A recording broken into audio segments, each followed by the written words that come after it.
Ya, makasih buat teman-teman semua dari OSIS sudah ngebantu buat survei. Jadi langsung aja Ji, tadi udah dihitung belum hasil surveinya? Kan totalnya ada 540 orang yang kita survei. 324-nya itu lebih suka pengumuman lewat broadcast WhatsApp. Sisanya 216 lewat mading. Mantap, bener banget tuh. Emang orang lebih enak baca lewat HP. Iya sih, tapi kasihan orang divisi mading jadi nggak ada kerjaan. Udah, itu kita ada tugas lagi dari guru. Dari hasil survei itu, kita disuruh buat perbandingannya. Oh, perbandingan. Tahu? Agak. Ya.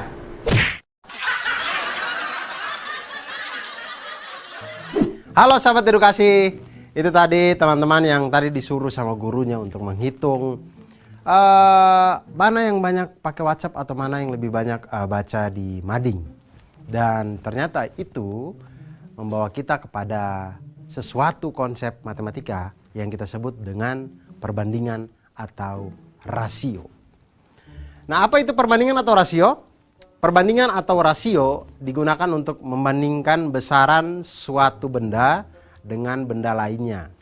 Besaran benda ini banyak, bisa dari ukurannya, bisa berupa panjang, kecepatan, massa, waktu, atau banyak bendanya, dan banyak hal yang tentang besaran, pokoknya besaran tentang suatu benda. Kemudian cara menyatakan rasio atau perbandingan ini itu ada 3 cara. Cara yang pertama itu adalah dengan bentuk pecahan. Semisal 2/3, pecahan 3/4, atau 5/8, dan seterusnya gitu. Lalu kedua, bisa dinyatakan dengan dua bilangan yang dipisahkan oleh titik 2. Misalnya kita lihat ada 2/3 tadi, bisa kita tulis menjadi 2/3. 2.2 kemudian 3, kemudian 5.2, kemudian 6, 5/6, dan seterusnya. Kemudian yang ketiga, bisa dinyatakan dengan dua bilangan yang dipisahkan oleh kata dari. Dipisahkan dengan kata dari. Jadi kalau 2/3 bisa disebut dengan 2/3. Atau biasa lihat di iklan-iklannya ada yang ternyata 9 dari 10 wanita menggunakan sampo ini, gitu-gitu. Nah, itu adalah kalimat-kalimat perbandingan. Nah, sekarang mari kita lihat teman-teman yang tadi yang sudah menghitung sekolahnya itu 150 orang. Berapa sih yang disurvei? Mereka mensurvei 540 siswa yang ada di sekolahnya. Mana yang lebih berapa banyak yang membaca berita dari mading dan berapa banyak yang lebih suka dari broadcast message. Dan di situ didapatlah ternyata 324 siswa memilih lebih suka membaca dari broadcast message.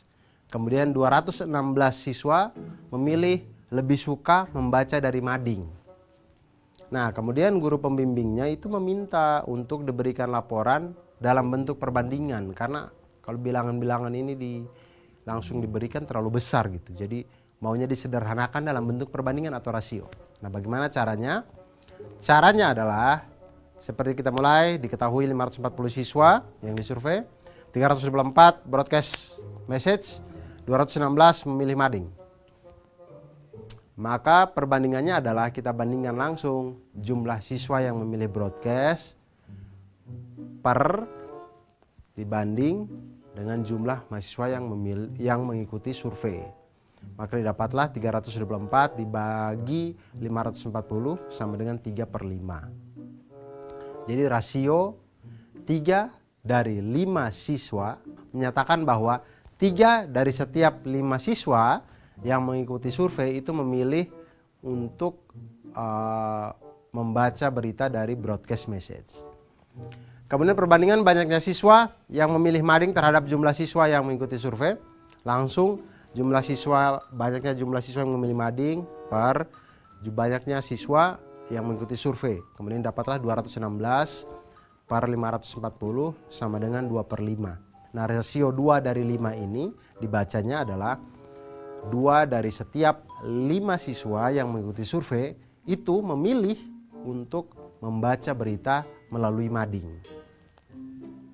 Dan untuk perbandingan banyaknya siswa yang memilih broadcast WhatsApp terhadap mading, terhadap media mading terhadap mading yaitu 324 dibagi dengan 216 sama dengan 3/2.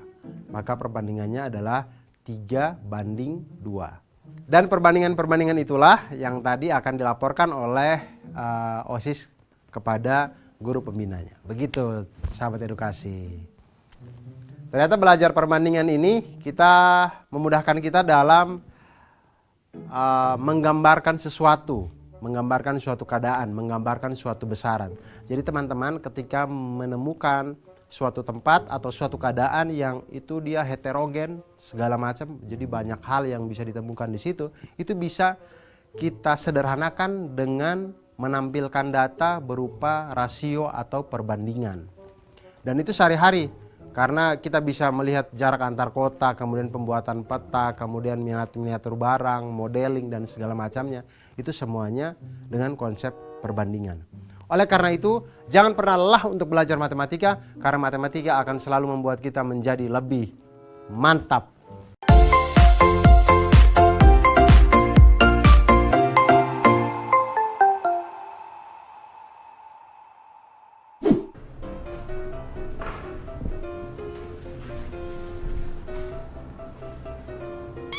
Bang, Mana? resep buat kuenya nih. Oh, iya boleh dulu. Bacain dah. Nih buat 3 kue, 270 gram terigu, 5 telur, dan 120 gram gula. Nah kalau buat 21 kue berapa tuh bang?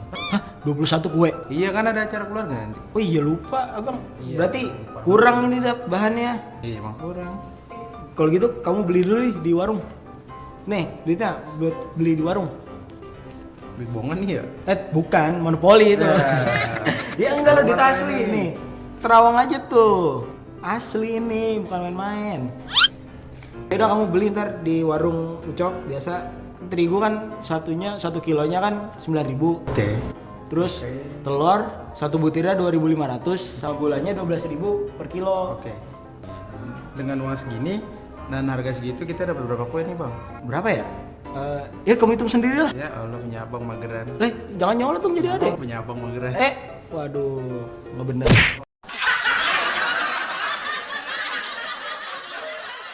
Wah, bikin kue. Menarik. Ada cowok-cowok berkumpul dan membuat kue. Wah, enak sekali ya. Jadi kita bisa bertamu ke rumah mereka kemudian meminta kue-kue yang dibuat tadi gitu. Tapi sebenarnya tadi ada permasalahan. Kue itu ternyata dibuat dengan bahan-bahan yang banyak dan bahan-bahan itu menentukan akan berapa banyak kue yang akan dihasilkan nanti. Dan tadi itu semakin banyak bahan yang kita butuhkan atau semakin banyak bahan yang kita punya, maka akan makin banyak kue yang kita hasilkan. Semakin sedikit bahan yang kita punya, semakin sedikit pula kue yang kita hasilkan. Nah, perbandingan-perbandingan yang seperti ini, yang semakin sedikit ini juga semakin sedikit, semakin banyak ini juga. Perbandingan seperti inilah yang di dalam matematika kita kenal sebagai perbandingan senilai. Semakin besar A, semakin besar juga B. Dua perbandingan atau rasio yang sama membentuk suatu perbandingan senilai. Jadi biasanya perbandingan senilai ini dipisahkan oleh tanda sama dengan. Dan perbandingan senilai adalah suatu pernyataan yang menyatakan bahwa dua rasio itu adalah sama. Sekarang kita lihat masalah yang tadi dialami oleh dua teman kita tadi, sahabat edukasi. Mereka ingin membuat kue ya. Keduanya berniat membuat 21 kue. Dalam resep itu ada 3 kue memerlukan 270 gram terigu. Kemudian 5 buah telur dan 120 gram gula. Nah, berapa banyak bahan-bahan yang diperlukan untuk membuat 21 kue? Jika harga terigu adalah Rp9.000 per kilogram, telur adalah Rp2.500 per butir, dan gula pasir adalah Rp12.000 per kilogram. Berapa banyak kue yang bisa dibuat jika dia hanya mempunyai uang Rp50.000? Kalau saya sih punya uang Rp50.000 daripada bikin kue mending beli gorengan, beres. Nah, pertama kita buat perbandingan senilainya dulu. Biasanya perbandingan senilai kita pakai tabel. Kita buat tabelnya. Karena 3 kue memerlukan 270 gram terigu, 5 buah telur, dan 120 gram gula, maka kita bisa buat tabel. Tabelnya menjadi kue 3, kemudian terigu 270, telur 5, gula 120.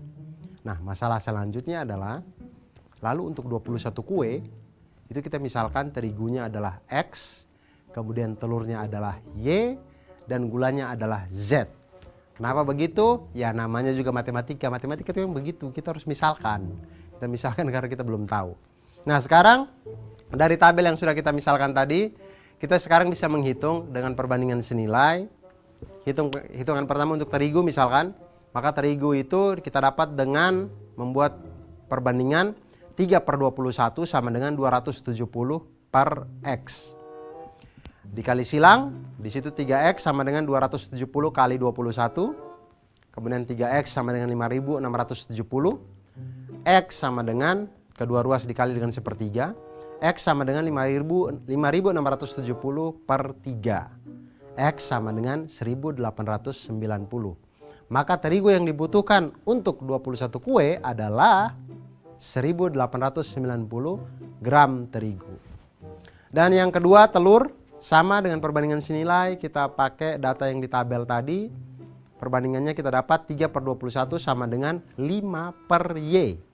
Dikali silang, 3Y sama dengan 5 kali 21, 3Y sama dengan 105. Kemudian kedua ruas kita kali dengan sepertiga, Y sama dengan 105 per 3, Y sama dengan 35.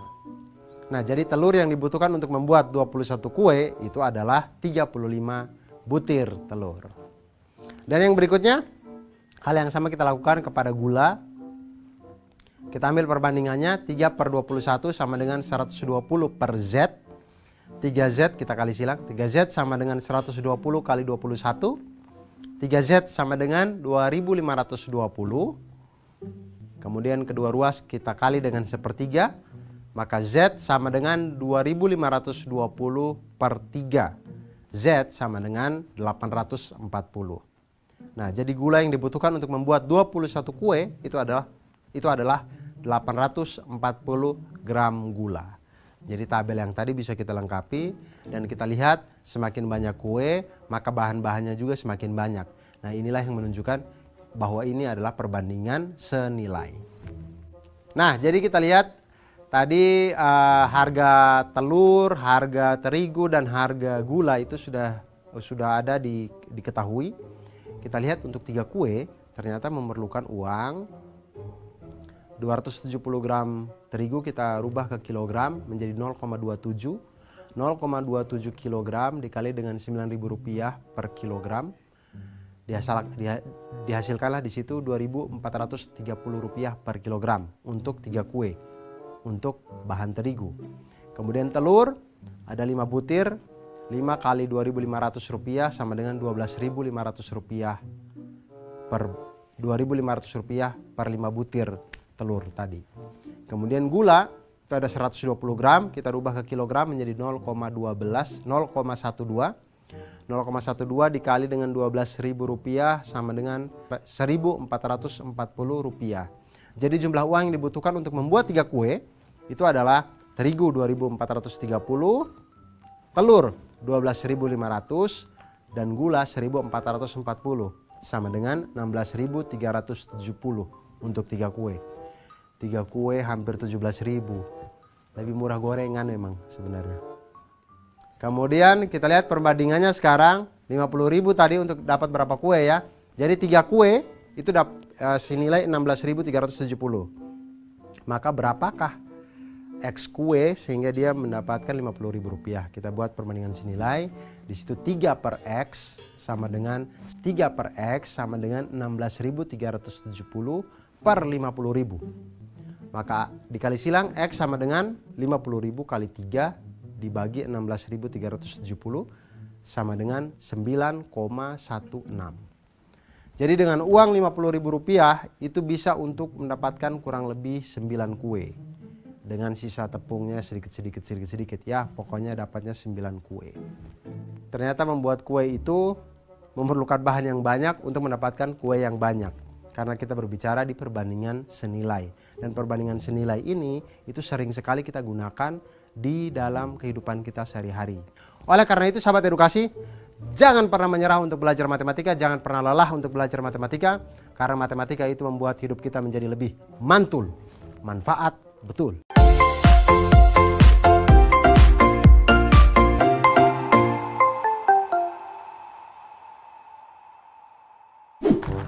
Mandor, sini dulu bentar. Gimana 10 hari ini kerjaan? Ya alhamdulillah Pak, kan targetnya 25 hari. Iya. Cuman kan 3 hari kemarin libur. Jadi ya agak terhambat. Iya ya. Tapi kan kita harus ngejar deadline, kan klien mintanya 25 hari. Iya Kita harus sih Pak, selesai. saya juga tahu tapi malah tukang belum dibayar. Iya, kamu lagi belum bayar. Ya emang belum cair, masih beku. Iya. Ya udah, gampang dan nanti. Terus jadinya gimana itu caranya? Ya paling nambah orang sih Pak. Nambah orang ya? Iya. Berapa kira-kira beli? Ya saya kurang tahu sih, tapi nanti saya cari dah. Ya udah cari dan Ya. lanjut. Iya.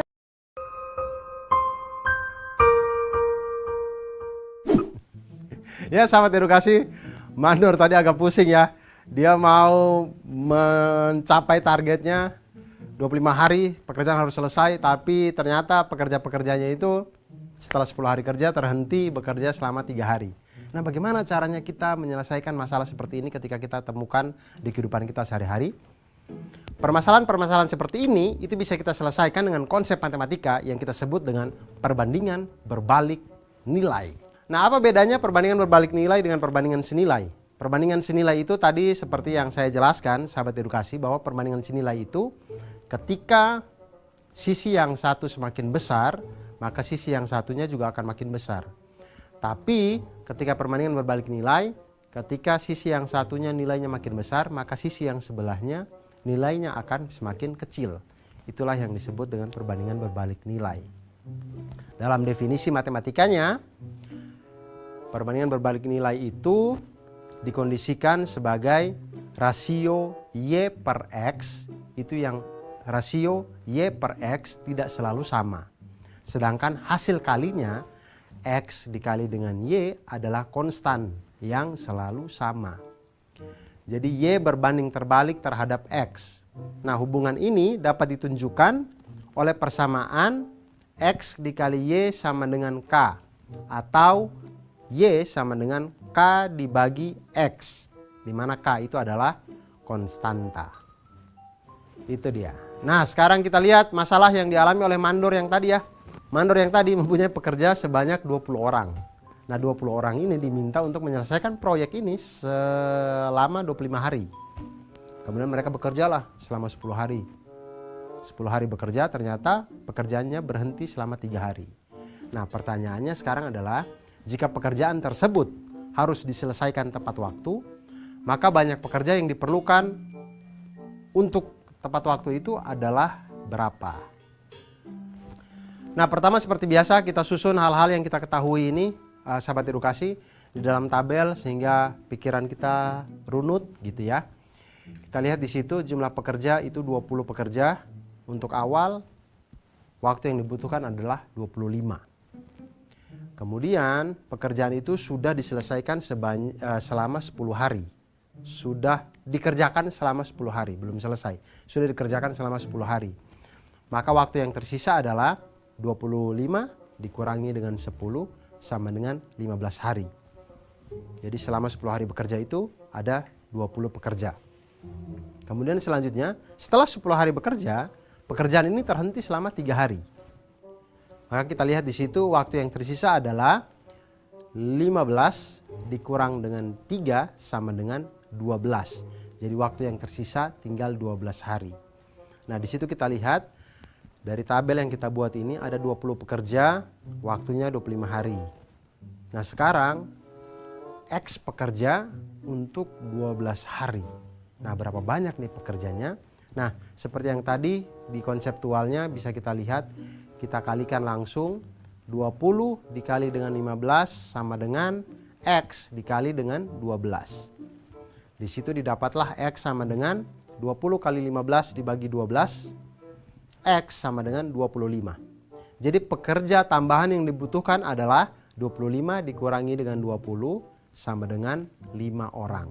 Jadi mandor yang tadi dia harus ambil lagi 5 orang untuk membantu 20 orang yang awal agar pekerjaan itu selesai dalam waktu 12 hari.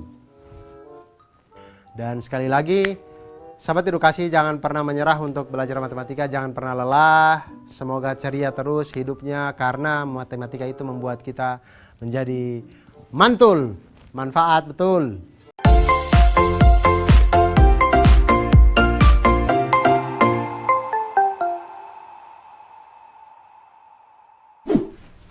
Cek, berat banget, Cek. Gede banget. Sakit nih, buku gede banget tau. Mantap lah. Ini buku atas sama buku telepon. Sih bukan buat telepon lagi. Ini kita lanjut. Kita kan pengen ke Bandung nih. Dari Jakarta. Nah, Kata aku paling dekat lewat Bogor. Tapi kan lewat Sukabumi juga bisa. Jangan sotoy kamu. Ini kita lah sini. jauh. Jangan lewat laut. Kamu apa nih? Mana? Bukan. Jadi kita hitung pakai ini aja, pakai selisih perbandingan skala. Gimana tuh? Nah, caranya kita hitung dulu nih. Dari peta jaraknya berapa yang bakal kita lewatin. Kita hitung nih dari Jakarta ke Bogor nih. Ke Bogor habis itu ke Bandung berapa? Nih, kita jarak itu gedean kelewatan. Pakai ini, jangan pakai ini.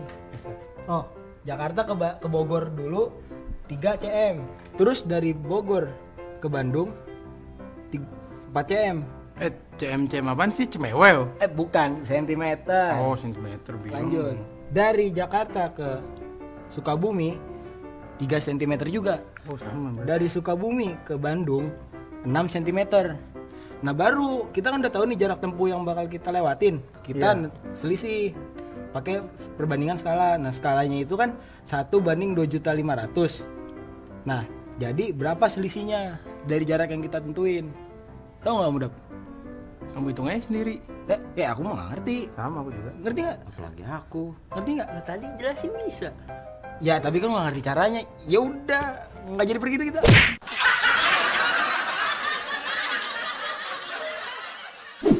Aduh, ada-ada saja orang-orang ya. Kenapa sih? Kalau mau ke Bandung ya langsung saja pakai maps online, langsung berangkat gampang. Pakai atlas, aduh. Berasa seperti hidup zaman Hercules ya teman-teman ya. Sahabat edukasi. Tapi dari permasalahan tadi ya, itu memberi gambaran kita bahwa ternyata berguna juga. Kita tuh bisa tahu atlas yang kita lihat itu tidak hanya sekedar gambar, tapi sebenarnya hal yang sama juga terjadi di maps-maps yang ada di online itu sebenarnya bentuk canggih dari atlas gitu. Tapi semuanya itu bisa kita hitung dengan apa yang kita sebut dengan perbandingan skala. Nah, perbandingan skala ini itu memanfaatkan konsep perbandingan yang dari tadi kita sedang bahas. Nah, jadi sahabat edukasi, biasanya skala ini kita temukan di gambar-gambar, di model-model, modeling-modeling. Kalau kalian biasanya membeli mainan mobil, di dusnya itu ada tulisan 1:12. Ada lagi 1:54. Nah, itu adalah bentuk perbandingan skala yang maksudnya misalkan mainan motor kita beli tulisannya 1:12. Itu maksudnya 1 cm pada model yang kita beli itu mewakili 12 cm pada ukuran yang sebenarnya. Jadi kalau gambar itu kita besarin sebanyak 12 kali, jadinya seperti motor yang sebenarnya. Seperti itu. Nah, setiap peta itu memiliki skala dan setiap model juga biasanya memiliki skala.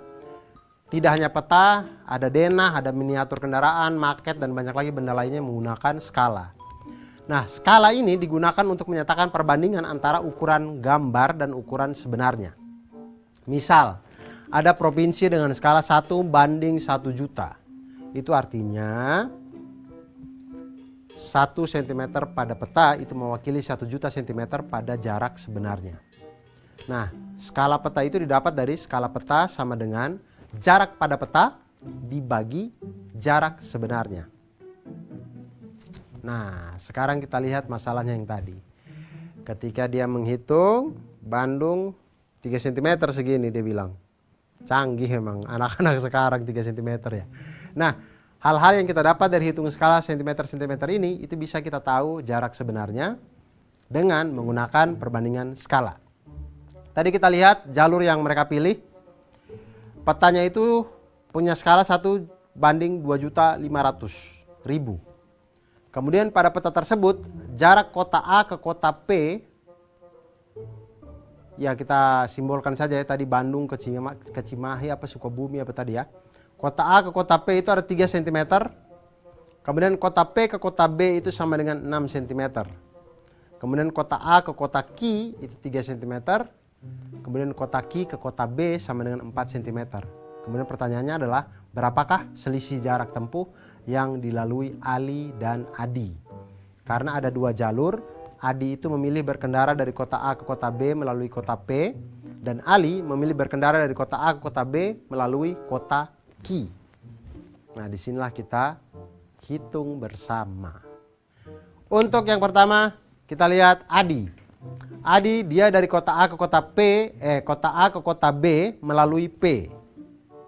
Kita lihat jarak kota A ke kota P itu 3 cm, maka 3 kali jarak sebenarnya adalah 3 kali 2.500.000 sama dengan 7.500.000 cm jarak sebenarnya, maka itu menjadi 75 km.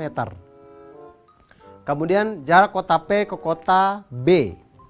A ke P dulu baru P ke B. Jarak dari P ke B itu adalah 6 cm, maka jarak sebenarnya adalah 6 kali 2.500.000 sama dengan 15 juta cm atau sama dengan 150 km pada jarak sebenarnya.